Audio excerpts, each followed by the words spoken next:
খুব ভালো লাগছে এখানে এসে, আর যে ভক্তবিন্দু সব দেখতেছি খুব ভালো লাগছে, এর জন্য আমি আসছি তার কাছে জানাচ্ছি মনের কথা, সে জানতে পারছে মনের কথা, সে নাকি ভক্তের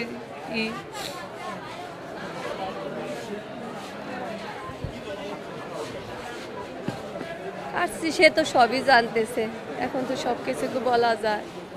সে তো সব জানে, লালন তো সবারই জানে, সে সবারই, তার কোনো ধর্মের ভেদাভেদ নাই,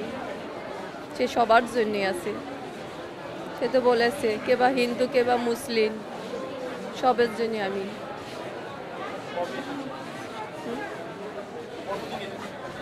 এখানে এসেছি, আমি কয়েকবার এসেছি, খুব ভালো লাগছে, খুব ভালো লাগছে তার কাছে এসে। এই যে আমার বন্ধুর বউ আসছে, আমি আসছি না, তার কাছে কিছু চেতে হয় না, সে তো সবই মনের কথা জানে, সে তো সবই জানে, সে সব যায় না, সে যারে যা মন চায় সেটাই করে। বলছি এখন সে জানে, তোমার কাছে বললে তো হবে না, সেটা তার কাছেই বলছি। আমার স্বামী খুব উৎসাহ দিয়ে এখানে পাঠাইছে,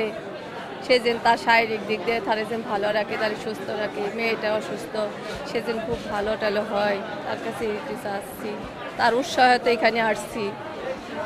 তার কাছে তো কিছু আনতে পারি নাই, তার কাছে কিছু আনতে পারি নাই, শুধু তার কাছে শুধু এই নয়নের জলটুকুই তার চরণে করছি আমি, আমার টানার মতন কোনো ক্ষমতা নেই,